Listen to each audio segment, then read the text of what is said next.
Hi everyone, this is Madison, and today I'm going to be discussing the Vietnam War peace movement. Why lose when you can win? Pro Vietnam protesters and the Johnson administration. USA, love it or leave it. George, don't pay attention to what those little shits on the campuses do. The great beast is in the reactionary element in this country. President Lyndon B. Johnson to George Ball, Undersecretary of State. The disdain and disgust for protesters by government entities was also felt by Americans who were supporters of the Vietnam War. Pro-Vietnam rallies would be held with people holding signs that read, "Draft the draft burners," and "If your heart's not in the USA, get your ass out." California conservatives called the peace sign, which was featured in several different forms of the anti-war campaigns, as a broken cross, a symbol of the Antichrist, and an attempt to connect to godless communism. All of these things created a bigger division between Americans and created a with us or against us mentality across the country. Tired of smiling and being complacent, African American opposition of the Vietnam War. Eartha Kitt and the White House Women Doers Club Luncheon, January 18th, 1968. Eartha Kitt and several other women across the United States were invited to the White House by President Lyndon B. Johnson and First Lady Lady Bird Johnson to discuss the rising crime in inner cities. When discussing how to combat these rising issues of crime, many gave very general statements such as more respect towards cops, less gun usage, and other things. And Eartha Kitt felt that this didn't touch the surface of what was really going on in the inner cities, something she knew very well about growing up in the inner city and with her volunteer work with inner city kids. She voiced her opinion that the Vietnam War was a big part of why kids were acting out on the streets, because they felt confused and they felt that it didn't really pay off to be a good guy. If they had a record and been thrown in jail several times, they wouldn't be the ideal candidate to serve the United States. And they felt that that was better than being ripped away from their mothers and killed. This upset Lady Bird Johnson, and she began to cry and apologized for not understanding her perspective from her being a Southern socialite woman. After this luncheon changed Eartha Kitt's life forever. Under Lyndon B. Johnson's orders, the FBI, Secret Service, National Security Agency, and the CIA created a dossier on Kitt. Dating back to 1956, the dossier described Kitt's overseas travels, her relationships, and described her as a crude and vile-tongued woman with a nasty disposition whose loose morals were the talk of Paris. A lot of people spoke out against the war, especially people in the entertainment industry. But why did they single out you? Well, you seem to have. Well, I was the first one who did it in the White House. And I was asked my opinions about the problems among the young people of America at that time. That was the question of the luncheon. And 50 of us ladies who work in the different communities across America, and me, and so also in foreign countries, like with the Aborigines in Australia and the Canadian Indians, I'm working with these people all the time. And therefore, I know what their feelings are. And when they ask the question about what is the basic problem, and you tell them, you find they don't want to hear that. They want to hear, how are we doing? Am I getting a good credit for putting flowers along Route 66, you know? Not the real problems. And this is also one of the things I feel about what is going on now. As I told Mrs. Johnson at the luncheon, this was not a point of getting up and ranting and raving. I'm talking to her as I'm talking to you. The point that we're going through now is that they do not realize how much anger there is among the American people. But her opinion was not wanted by many people in America. She received death threats. She received harsh criticisms from society. She was blacklisted in America. Her contracts were canceled, and she had to leave the United States to continue her career in Europe.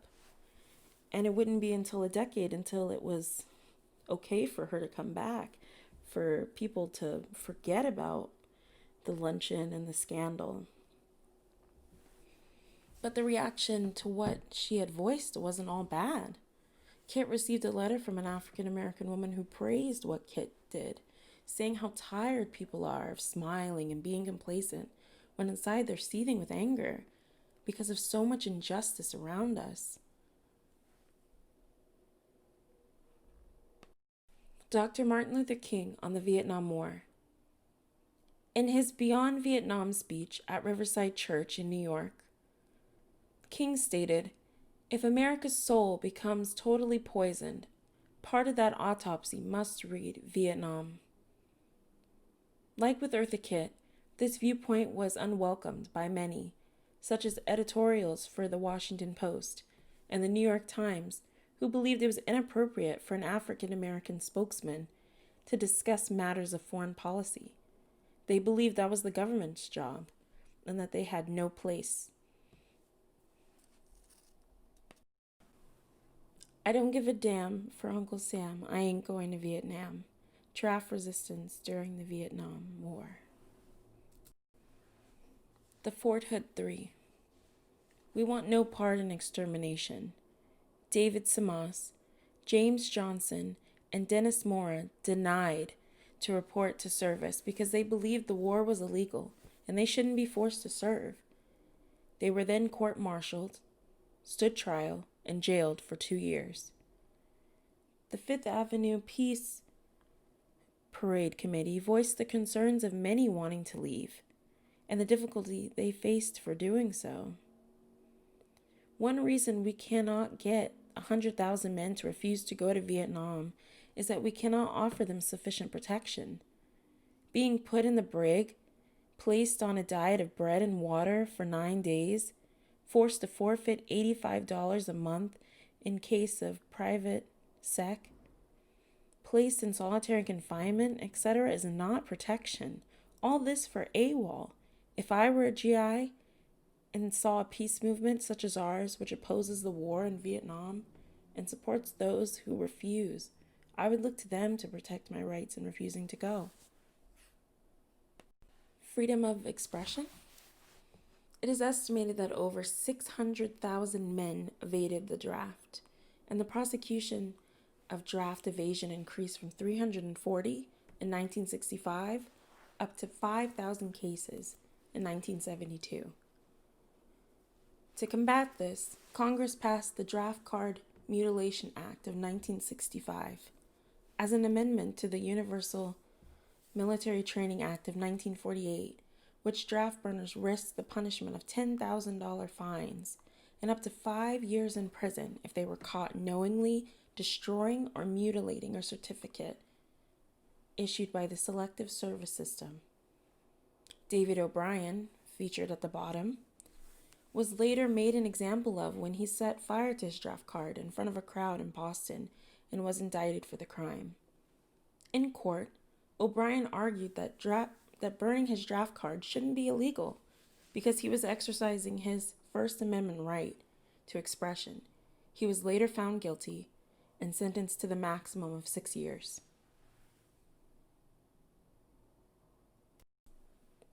Campus unrest. Student opposition to the Vietnam War. Dow deforms babies. Various students began to see the complicity within their universities. The Voice Student Party in Ann Arbor, Michigan discovered that the University of Michigan was building infrared sensors to be used to aid in jungle warfare in Vietnam. Universities were also allowing Dow Chemical Company to come on campus to recruit students for the company, knowing that Dow had produced and sold napalm, which is used in Vietnam.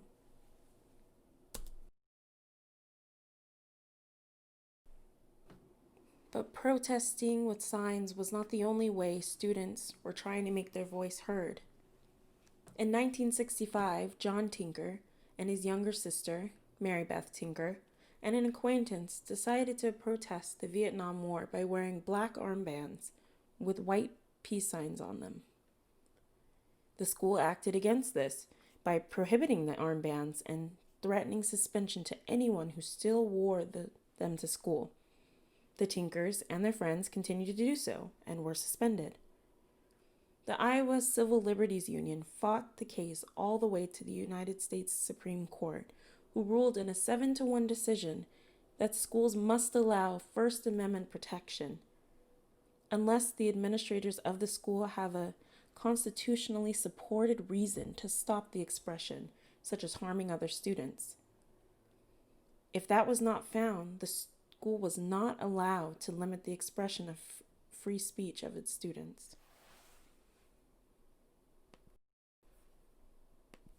I have chosen the flaming death of the Buddhists, hoping to make myself heard. Self-immolation in opposition of the Vietnam War.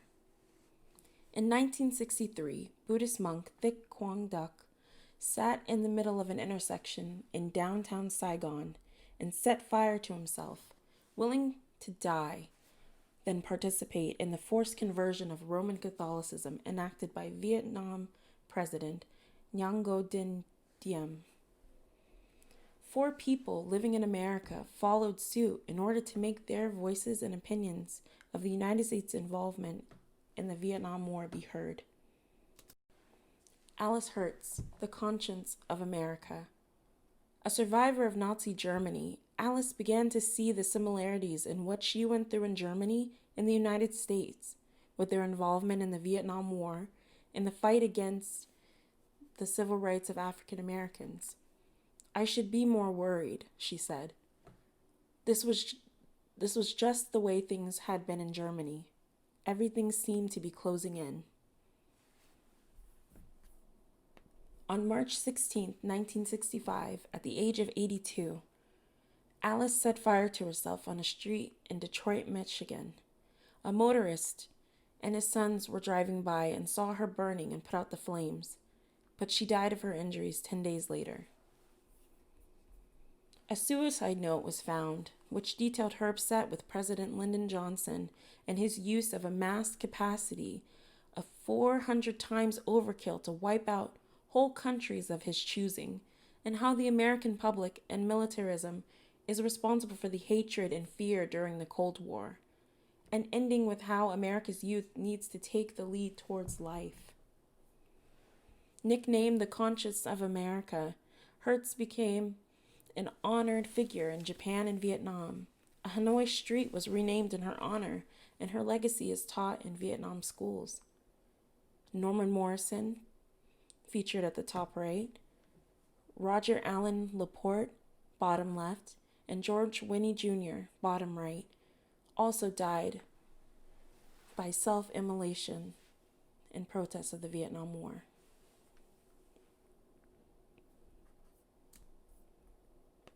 We can do well for this country. Robert F. Kennedy and the reconstruction of peace in the United States. During this time of turmoil and for peace and for the civil rights of African Americans, we needed a leader in the United States to help guide us through. Robert Kennedy wanted to be that hope, that shining beacon that could see us through, to help not only the communities that he was a part of, but the communities that were underrepresented. United, not divided. Robert Kennedy had to share the heartbreaking news to the supporters of Dr. Martin Luther King Jr. that he had been assassinated. But he attempted to bring people together in unity instead of focusing on hate or retribution. We can do well in this country. We will have difficult times. We've had difficult times in the past, but we will have difficult times in the future. It is not the end of violence. It is not the end of lawlessness. It is not the end of disorder. But the vast majority of white people and the vast majority of black people in this country want to live together, want to improve the quality of our life, and want justice for all human beings that abide in our land. Hope seemed to be dying with him. June 6, 1968, Kennedy claimed victory in the California Democratic presidential primary. As he left the building via the kitchen, following his speech, Robert Kennedy was gunned down. Juan Romero, who had stopped the president to share how inspiring his speech was, and to how much he meant to him and the Latinx community, he held Kennedy's head as he lay dying, and he expressed, hope seemed to be dying with him. It just felt like no one was there for us anymore. 2 influential leaders had been snuffed out. Hope was dwindling, and the tragedies didn't stop there. I'm a Vietnam veteran, and that's real gunfire. Get the hell out of here. The Kent State University Massacre. Young lives lost at Kent State. His life was running down the sidewalk. Running. Just kept flowing, and there was nothing to be done. Carol Merman, a student at Kent State. Kent State University tried to stop the protest by handing out pamphlets saying that it was canceled. When that didn't work, and students began congregating, the National Guard was called. When they were ignored about dispersing by the students and rocks were thrown, several members of the National Guard began shooting into the crowds of students, wounding 8 and killing 4 students, Allison B. Cross, Sandra Lee Schroyer, Jeffrey Glenn Miller, and William K. Schroeder, all of which who were under the age of 22. The luckiest people in the world. You see these bums, blowing up the campuses. Listen, the boys that are on the college campuses today are the luckiest people in the world, going to the greatest universities, and here they are, burning up the books, storming around about this issue. You name it. Get rid of the war and there'll be another one. President Richard Nixon's speech seemed to put none of the blame on the National Guardsmen, but all the blame on the protesters and their opposing views, attempting to absolve the government from accountability. According to a Gallup poll after the massacre, 58% of Americans blame the students for what happened. Only 11% blame the guardsmen, and nearly a third, 31%, remained undecided. William K. Schroeder and Sandra Lee Schroyer were not participants of the protest. Schroeder heard the noises and stopped for a moment to look, and he was shot. And Schroyer walked a different way to her next class, and she was hit. Martin Schroyer, Sandra Schroyer's father, shared with a reporter how he had emigrated the family from Germany because he believed that living in the United States would guarantee his daughters could live in a country where freedom is a guarantee, only to be murdered at her university and be called a communist in the press and a bum by the president. The Vietnam peace movement brought many people of different walks of life together to fight against the war in Vietnam. Through adversity, loss, and the hope of a better future, members of the peace movement worked to change the circumstances that seemed irreversible or even impossible. It is because of their faith, determination, and the sacrifice of many who are no longer with us by the hands of assassination, suicide, and murder that new laws were created and people were educated of the atrocities that occurred during the war. in Vietnam and within our borders in order to be held accountable for their actions. The events that happened during the peace movement should be used as a foundation to avoid these tragedies in the future and to keep the motivation and hope for peace alive for future generations as we still journey on today for equality, peace, and unity. Thank you for watching.